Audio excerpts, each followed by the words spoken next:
Lonely Monk Productions.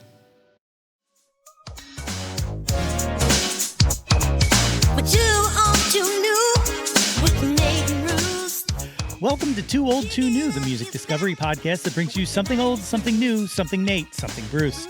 I'm Nate Runkle, host of the Yo, That's My Jawn podcast, and with me, as always, is my good friend Bruce Warren from WXPN. The premise of this show is simple. Each week we bring you two songs apiece. One new song that's been metaphorically spinning our turntable platters, and one old song that we believe still absolutely matters. What's up, dude? How you doing? I'm doing great. You look good as usual. What's your hat mean? What's that little symbol on your hat? It's a company called Swores. I think Okay. they're a staffing company. I met them at a logistics conference last year. Oh, a logistics And conference. All yeah, right. look, That's I'm pretty people who know cool. people. Yeah. I'm looking around our office space here. I'm looking for a space for me to settle in. So just bear with me while I look for an office room or whatever. He's a man on the move, a man on a mission. I'm a man on the mission. So you're doing good though? Everything's pretty groovy? Things are swimming along. For anybody who is a follower of the Too Old Too New video version of this, I'm a little behind. Maybe by the time you hear this, the video for last week will be up, and then we'll get the video for this week up. We're a little behind. There's a little rockiness going on in the day to day, but we're about to get caught up. And but either way, you're getting good music. So what are you worried? What do you care? Yeah, exactly. Yeah, I was a little wondering a little bit, but I figure being a logistics expert, you are, we will have it figured out. Does this room? Do I sound okay in this room? Does everything Sounds sound good? All right. so works for me. This is our lunchroom actually here at WXPN in Philadelphia, and you can see it's also where we store all of our bottled water. So sometimes space is at a premium, but this is the real life. What can I tell you? I like that post-retirement and you not having your office there anymore, we get to see different glimpses of the WXPN universe. It's cool. It fills in the spaces of my mind of the imagination of stories I hear on the radio from DJs old and new. I'm glad it does. I'm glad it does. Somebody actually, somebody brought your name up to me today because they were like, "So I really like what you guys are doing on Discord," and I was like, "Oh, that's not us. That is my main man, Nate." Oh, that's great. And I That's fantastic. basically told the story of how you came to me and said, "You should do a Discord." I was like, "We don't have capacity to do Discord. Nobody here can do Discord, but you have our blessing if you want to do an XPN Discord." So there you go.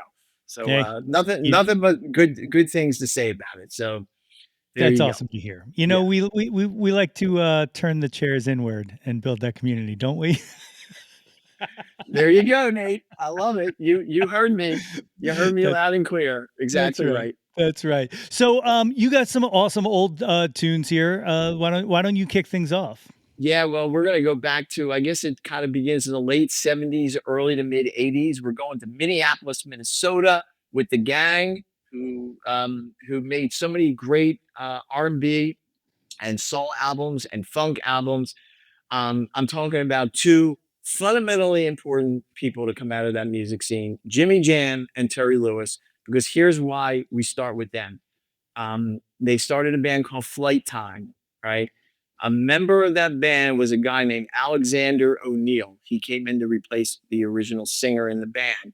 Anyway, Alexander went on to a unbelievably great career in R&B and put out a series of great records in the 80s.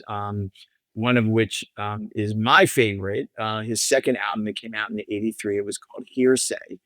And it was filled with Jimmy Jam and Terry Lewis have the fucking touch of gold. Everything they have worked on has been absolutely amazing. And actually where this started was somebody sent me a playlist of songs, albums that were produced by Jimmy Jam and Terry Lewis. And you look at this list and you go, what the fuck?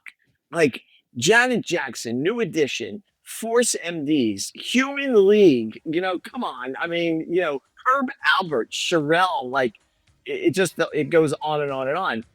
And I was like, oh yeah, man, hearsay. That's right. So let's do this one. Hearsay. Alexander O'Neill. This song completely fucking slaps. It is called Fake. But now it's short, you say, I got it cracked. But I don't see no hair on the floor.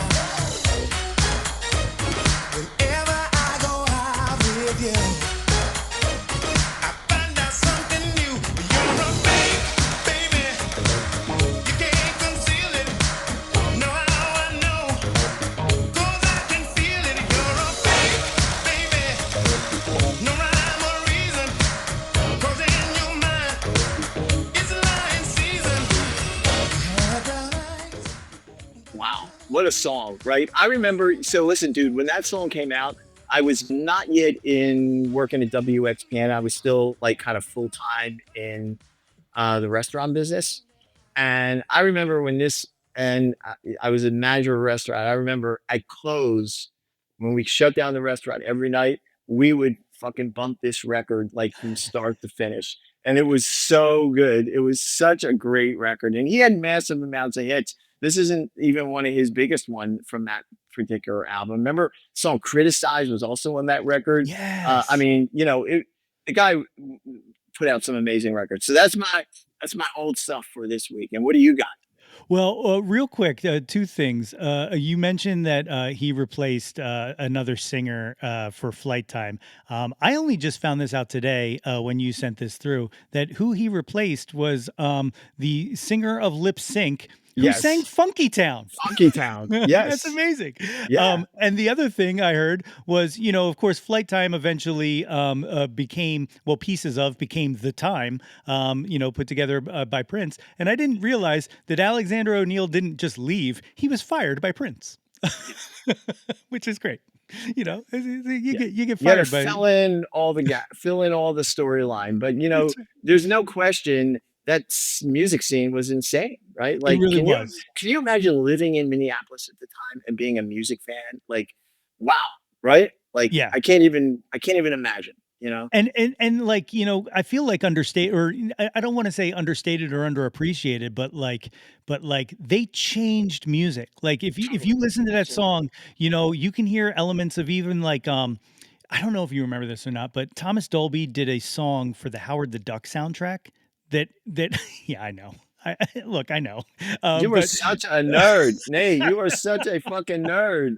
wait till I send you the picture after this of me on the rooftop of a parking garage after a fan expo this weekend, dressed as Superman, taking shots and with the Philly skyline behind me. But anyway, but no, like it reminds me of that Thomas Dolby track. It's the title track to Howard the Duck.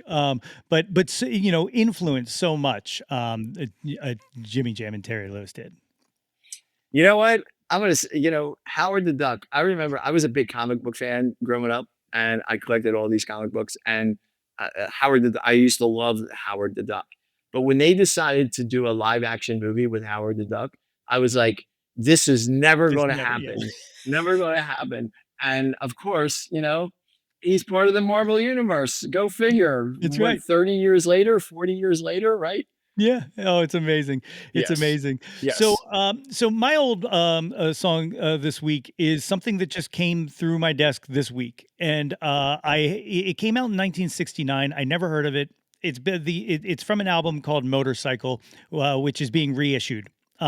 There's an incredible article about it in Rolling Stone this week, or on Rolling Stone. I still think of magazines, but Yeah. on the website, written by Jeff Gage about this artist, Lottie Golden, and the album Motorcycle and the reissue. And like, it made it seem very mythic and epic. And I was like, well, I got to check this album out. I'd never heard the artist, never heard the song.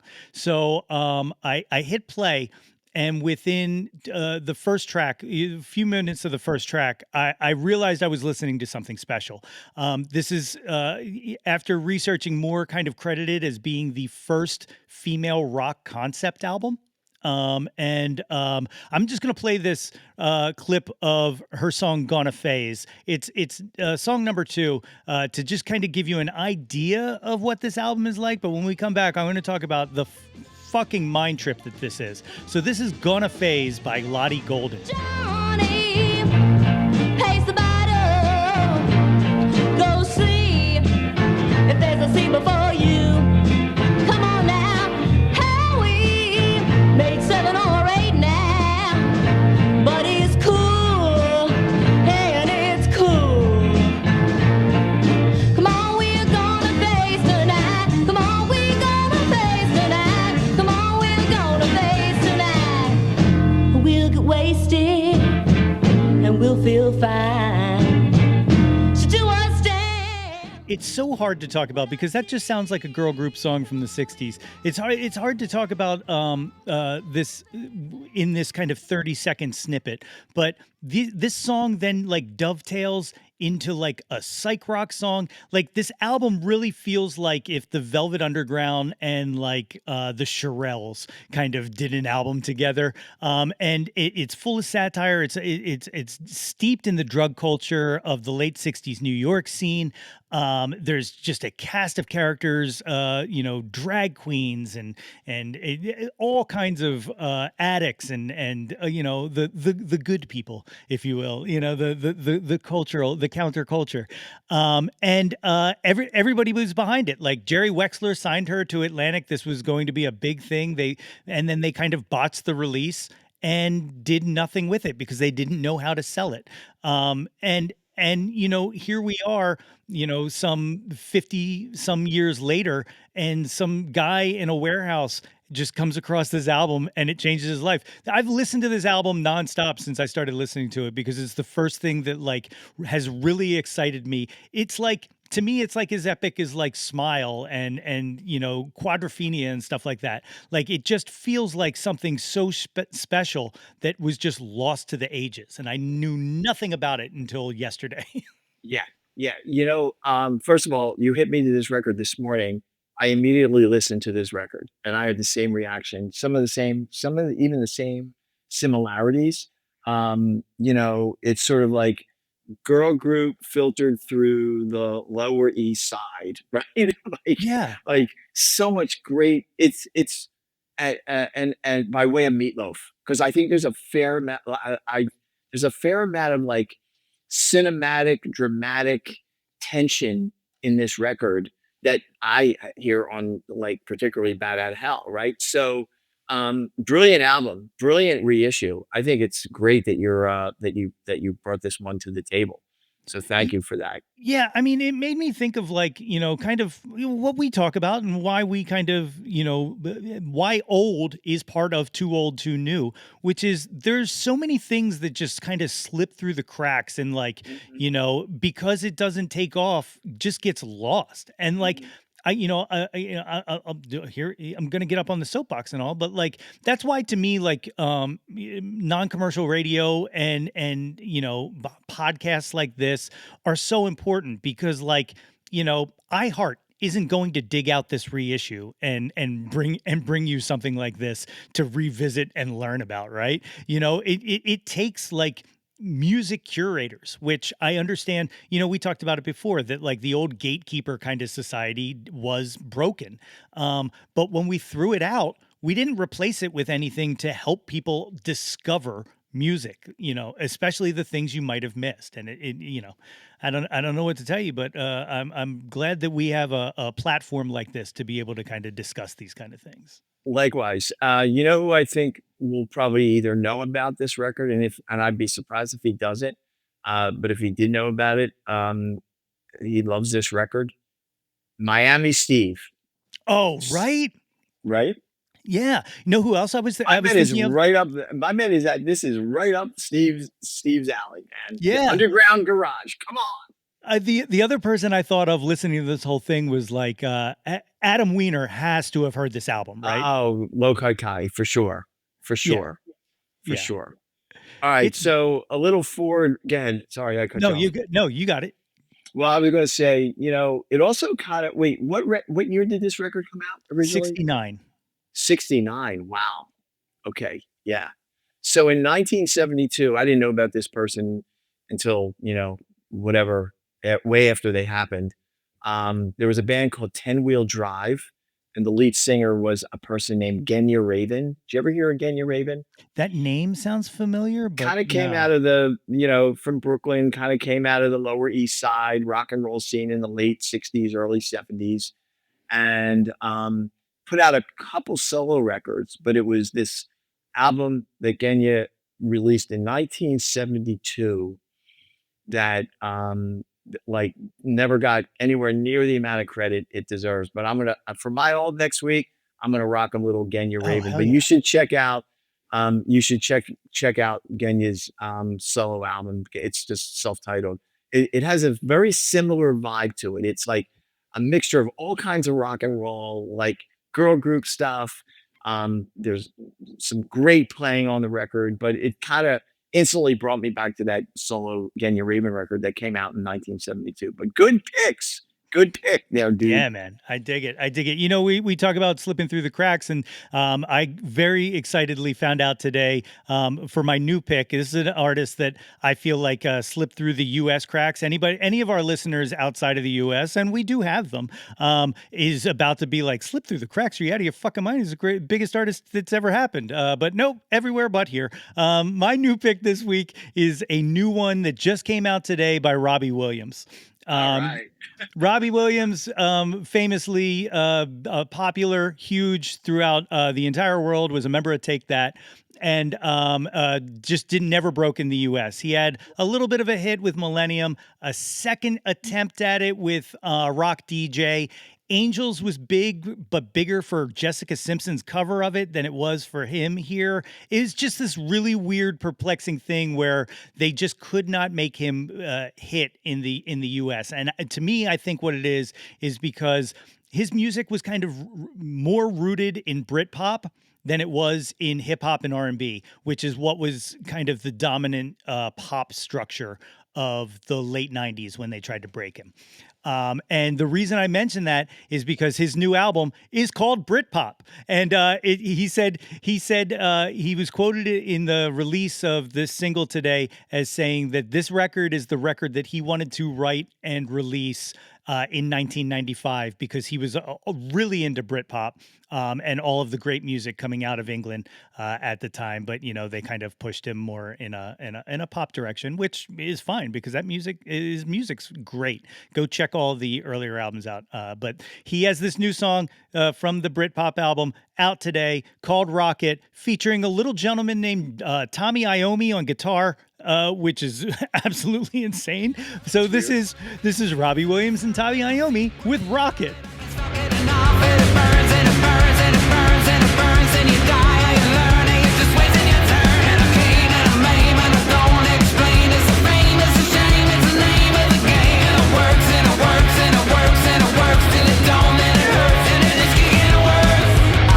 Just wanna be alright. Yeah. What a time to be alive. What a time to be alive.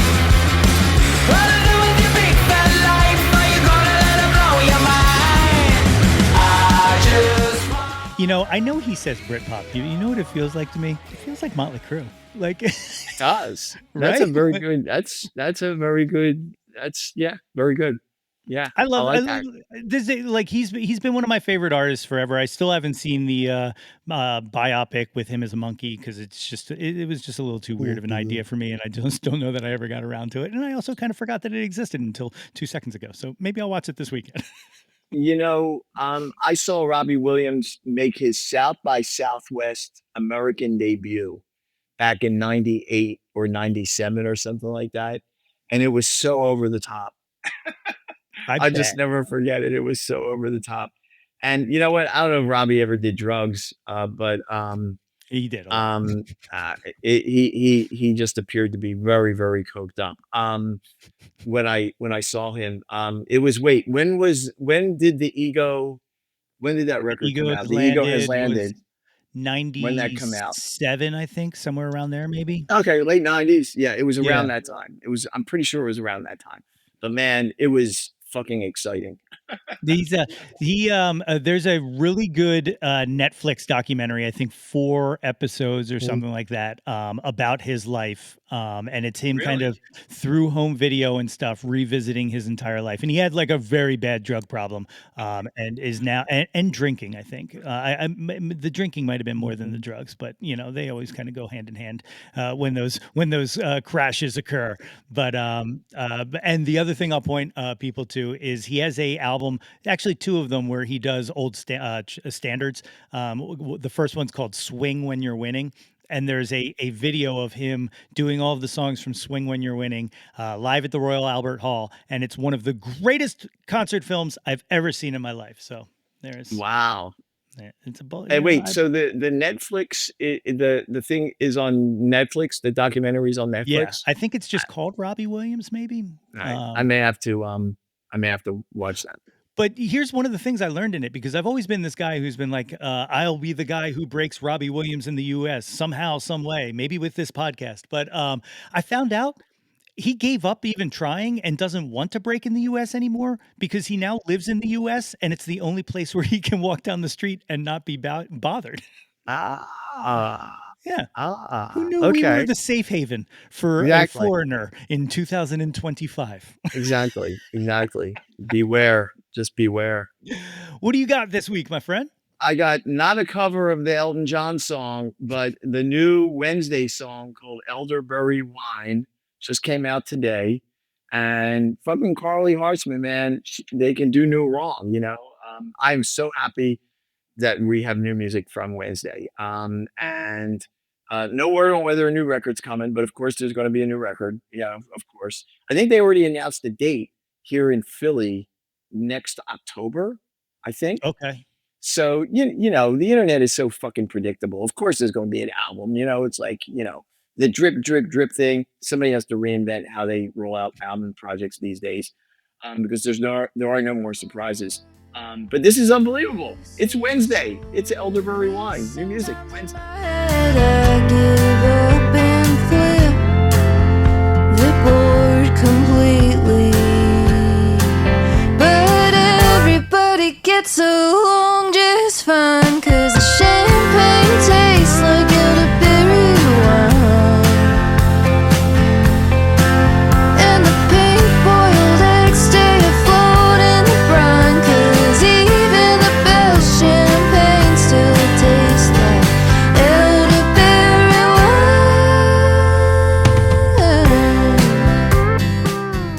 wine. Yeah. Yeah, man. Did you ever drink elderberry wine? I I've did never. not. No. I didn't even know that it was like a real actual A real thing, but I thing. guess Yep. it is. That was like, um, I'm trying to remember. The elderberry wine was on Elton John's "Don't Shoot Me, I'm Just a Piano Player." I think that was the name of it. It sounds about right. Let me. But I remember the big hit on that album was Crocodile Rock. Yes. Um, yeah, Elderberry Wine was on "Don't Shoot Me." I'm only the piano player, but you know, Carly, I love Wednesday. The last album came out a couple years ago, um, and I'm not going to talk about what everybody else talks about. You know, just listen to the music. It's a beautiful song, and I can't wait to hear the rest of the album. So there you go, new Wednesday. The thing that is perfect on that song and has been perfect on 99.9% of the songs. Well, can you be perfect and be missing a point one? Whatever. 99.9% of the songs that they've put out is the way they use a pedal steel to just create a bed without being overbearing. Like it's always there, it's always going, and if you want to focus on it, it's there, and if you don't, you don't have to. It's like it's a brilliant trick. It is a brilliant trick. I'll tell you. Every time I hear what you just described on anybody's record, I think of a fresh slice of sourdough bread with just the right amount of butter on it. It's just So perfection. it's perfection. Exactly. That's it. Exactly. There you These go. These songs, as always, will be living on our Spotify playlist, which you can find in the show notes. You can also follow us on the socials. I'm at Yo, That's My Jawn. He is at Some Velvet Blog. You can find us, the video for this on Substack eventually, when I get around to editing it. Look, I'm but one man, my friends. I am but one man. But you're a one-man wrecking machine, dude. Let me tell you. That's right. Put me in, coach. But you can hear Bruce every Saturday from 10 a.m. to 2 p.m. on WXPN or streaming on xpn.org. You can hear me every other week on whynotradio.net. I was just on, so it'll be in 2 weeks. Yo, That's My Jawn. The podcast will be back someday. You've heard me say it numerous times. I'll just keep saying it until it's over. But be sure to like, subscribe, share this with your friends. Enjoy the music. We'd love to hear from you if you got anything to say. Someone did reach out to us, and I haven't gotten to dig into the email, but they wanted us to check something out. So I'm going to send it to you. Maybe we'll check it out. Maybe we'll talk about it. I like to give a little listener love here. You know what I mean? But Bruce, as always, thank you for doing this, and people, thank you for listening. All right. Yeah. Too Old, Too New with Nate and Bruce is a Lonely Monk production, produced and hosted by Nate Runkle and Bruce Warren. Please be sure to rate, review, and subscribe to the show on your podcast provider of choice. If you have any music you think we should hear, or if you would just like to reach out to us, please feel free to email us at toooldtoonewmusicpod@gmail.com. And as always, thanks, and we will catch you next time. Too